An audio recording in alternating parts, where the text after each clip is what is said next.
प्रभु क्रिस्त में मेरे प्यारे बहनों और भाइयों, आज पवित्र माता कलीसिया पवित्र क्रूस का विजयोत्सव का पर्व मनाती है। तो आइए सबसे पहले हम अपने आप को, हमारे शरीर को पवित्र क्रूस के चिन्ह से अंकित करें। पिता, पुत्र और पवित्र आत्मा के नाम पर आमीन। आज के इस सुंदर पर्व के बारे में थोड़ा सा हम उसके इतिहास के बारे में जानने की कोशिश करें। इतिहासकार यूसेबियस के अनुसार कॉन्स्टेंटिन सन 306 में पवित्र रोम साम्राज्य का सम्राट बने। वे क्रिस्तीय विश्वासियों का विरोध करते तथा उनको सताते थे, परंतु सन 312 में मिल्विनियन पुल के युद्ध के लिए जाने से पहले उन्होंने आकाश में एक क्रूस का चिन्ह देखा, जिसके नीचे लिखा हुआ था, इस चिन्ह में आप विजय प्राप्त करेंगे। इस पर सम्राट ने अपने सैनिकों को आदेश दिया कि वे अपने कवचों को क्रूस के चिन्ह से सजाएं। उस युद्ध में उन्हें सफलता मिली। मिल्वियान युद्ध से वापस आकर उन्होंने अपने देवी देवताओं को छोड़कर क्रिस्तीय धर्म को अपनाया। सन 313 में मिलान का संपादन के द्वारा उन्होंने सभी धर्मों को स्वतंत्रता प्रदान की। परंपरा के अनुसार सन 326 में सम्राट कॉन्स्टेंटाइन की माता संत हेलेना पवित्र जगहों की खोज में यरूशलेम गई। वहां जिस जगह पर यीशु को क्रूस पर चढ़ाया गया था, उस जगह पर खुदाई के समय 3 क्रूस पाए गए। उनमें से एक पर अंकित था, ईसा नाजरी यहूदियों का राजा। इससे यह मालूम पड़ा कि यह प्रभु यीशु का क्रूस है। उस पर स्पर्श करने पर एक बीमार महिला को चंगाई मिली। इस प्रकार यह स्पष्ट हो गया कि यह प्रभु यीशु का ही क्रूस है। सम्राट कॉन्स्टेंटाइन ने 335 में वहां एक महागिरजाघर बनाया और 14 सितंबर 335 को उस गिरजाघर का प्रतिष्ठान हुआ। उस समय से यरूशलेम तथा आसपास के जगहों में पवित्र क्रूस का आदर में 14 सितंबर को त्योहार मनाया जाता था। 7वीं सदी से यह त्योहार लगभग सारी कलीसिया में मनाया जाने लगा। आज जब हम इस पवित्र क्रूस के विजयोत्सव का पर्व मनाते हैं, तो इस पर हम मनन चिंतन करें। ये क्रूस हमें क्या बताता है? ये क्रूस हमें किस ओर दिशा दिखाता है? प्रभु यीशु ने अपने शिष्यों को और हमें भी कोई मैप नहीं दिया है। उन्होंने सिर्फ दिशा दिखाई है और वो दिशा है क्रूस की ओर। हमें अपने अपने जीवन के रास्तों से होकर उस क्रूस तक पहुंचना है। यदि प्रभु यीशु आजकल के ज़माने में जो हमें गूगल मैप मिलता है, नेविगेशन मिलता है, हमें बताता है कहाँ पे बाएं दाएं मुड़ना है, कहाँ पे टर्न लेना है, कहाँ पे किस रास्ते को चुनना है, इसके बारे में बहुत सरलता से हमें जानकारी मिलती है। लेकिन प्रभु ने ऐसा कुछ नहीं दिया हमें। प्रभु ने सिर्फ हमें दिशा बताई है, इस ओर जाओ, और वो है क्रूस की ओर। वहीं पर हमें मुक्ति मिलेगी।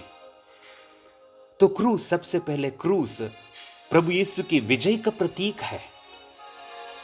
विजय का प्रतीक इसलिए है क्योंकि प्रभु ने इस क्रूस पर अपने जीवन को समर्पित किया और उसी क्रूस पर अपना जीवन समर्पित करते हुए प्रभु यीशु ने हमें हमारे पापों से मुक्ति दिलाई।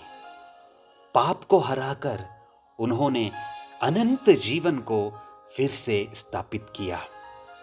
इसलिए प्यारे बहनों और भाइयों, हम हमारे माथे को, हमारे होंठों को, हमारे सीने को पवित्र क्रूस के चिन्ह से हम अंकित करते हैं। पिता, पुत्र और पवित्र आत्मा के त्रित्व के नाम पर अंकित करते हैं, क्योंकि ये हमारे मन को, जो प्रभु के अच्छी बातों पर विचार करने के लिए, हमारे होठों को प्रभु के अच्छी बातों को प्रचार करने के लिए, और हमारे हृदय को, हमारे सीने को प्रभु के उन रहस्यों को समझने के लिए और संभाल कर रखने के लिए हमें प्रेरित करता है।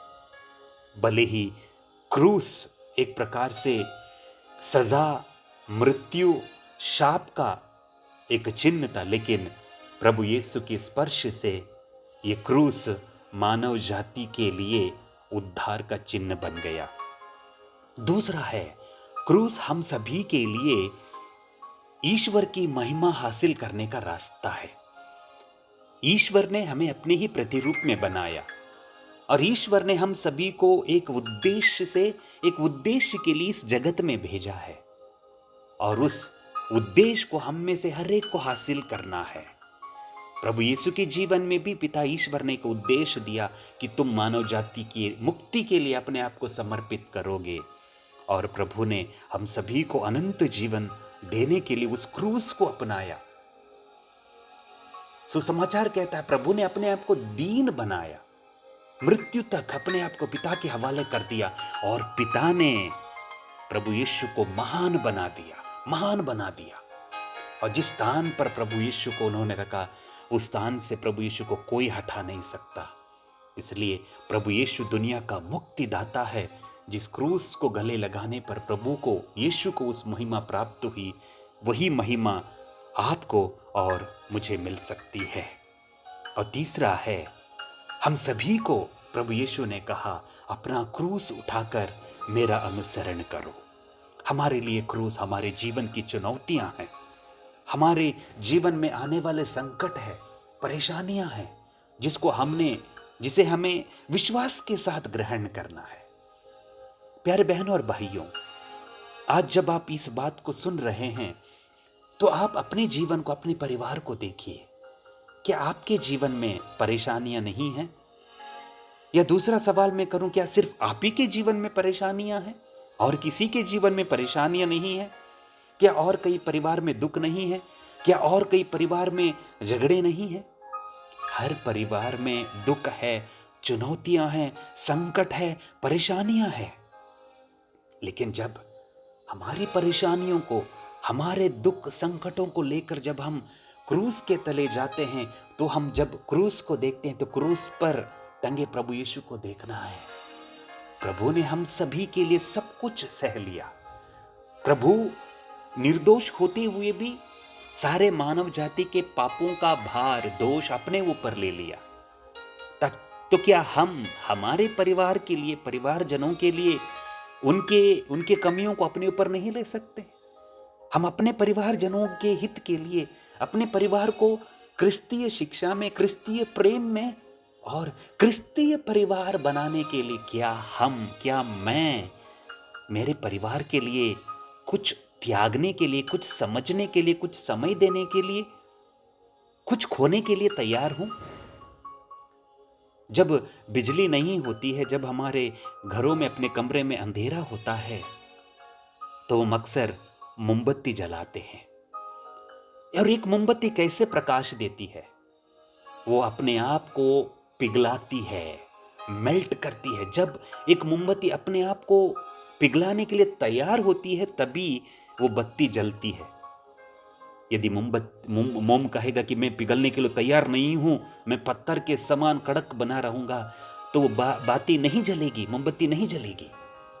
जब तक मोम अपने आप को पिघला देता है, और उस मोम के पिघलने से उस मोम की बत्ती को एक प्रकार से जान मिलती है, उसी प्रकार परिवार में यदि हम सचमुच में अपने परिवारों में प्रकाश, रोशनी, सुख, शांति चाहते हैं, तो हमें भी अपने आप को पिघलाने के लिए तैयार होना है परिवार के लिए, ताकि हमारे परिवारों में प्रभु का प्रकाश बना रहे। हम गणना ग्रंथ में अध्याय 21 पद संख्या 4 से 9 तक पढ़ते हैं। जब लोगों ने प्रभु ईश्वर के प्रति अपराध किया तो विषैले सांपों ने उन्हें काटा। तब ईश्वर ने मूसा से कहा, एक पीतल के सांप को बनाओ और उसे एक डंडी पर टांग दो। सांप एक ऐसा चिन्ह था जो कर्स कहते हैं, अभिशाप है। सांप को जिस प्रकार आदम वाटिका में भी प्रभु ने, ईश्वर ने उसको श्राप दिया था, और तब से एक सांप श्राप का चिन्ह बन गया है। लोग नफरत करते हैं, लोग सांपों से दूर रहते हैं। और यहां पर हम देखते हैं कि इजरायली लोगों को सांप काटने पर प्रभु कहते हैं कि तुम एक कांसे के सांप को देखो, बनाओ, और जो भी उसकी ओर देखेगा वो बचेगा। और यही हम संत योहन का सुसमाचार अध्याय 3 पद संख्या 13 और 17 में जो प्रभु यीशु कहते हैं, जिस प्रकार मूसा ने मरुभूमि में सांप को उठाया, उसी प्रकार मानव पुत्र को भी ऊपर उठाया जाना होगा, और जो कोई भी उसकी ओर देखेंगे उसे जीवन प्राप्त होगा। जिस प्रकार गणना ग्रंथ में सांप अभिशाप का प्रतीक था, उसी प्रकार क्रूस भी अभिशाप का प्रतीक था। और इसीलिए रोमियो ने, महायाजकों ने, शास्त्रियों ने, फरीसियों ने प्रभु यीशु को क्रूस पर मृत्यु देने का निर्णय लिया, क्योंकि जो कोई भी क्रूस पर टंगा जाता था, क्रूस पर लटकाया जाता था, उसे अभिषिक्त माना जाता था, उसे कर्स्ड माना जाता था, उसे सब लोग गालियां देते थे। लेकिन उसी क्रूस पर जो अभिशाप का प्रतीक था, उसी क्रूस पर टंगे जाने पर प्रभु ने उस क्रूस को पवित्र बना दिया। जिस प्रकार गणना ग्रंथ में जो सांप अभिशाप का प्रतीक था, वो खांसे का सांप लोगों को बचाने के लिए एक चिन्ह बन गया। हम हमारी विषम परिस्थितियों में, जिस परिस्थिति में हम हैं, प्यारे भाई और बहनों, विश्वास कीजिए, जिस क्रूस के द्वारा प्रभु ने हमें मुक्ति दिलाई है, उस क्रूस को हम हमेशा के लिए पकड़े रखें। इसलिए हमारा हर एक कार्य, हमारी हर एक प्रार्थना का शुरुआत और अंत क्रूस के चिन्ह से होता है। तो इसीलिए हम क्रूस के चिन्ह को बनाने में, क्रूस को हमारे गले में रखने के लिए, क्रूस को हमारे घरों में, अपने दीवारों में टांगने से लिए ना शर्माएं। हम हमेशा क्रूस का सहारा लें और इस क्रूस के द्वारा प्रभु यीशु की महिमा हो, प्रभु यीशु की स्तुति हो। हमारे अपने परिवारों को आज के इस क्रूस के विजय उत्सव में हम प्रभु को समर्पित करें, अपने परिवारों को क्रूस के पास ले जाएं, और प्रभु यीशु जिस क्रूस के द्वारा हमें मुक्ति दिलाई है, आज प्रभु यीशु हमारे परिवारों को भी मुक्ति देंगे। पिता, पुत्र और पवित्र आत्मा के नाम पर आमीन।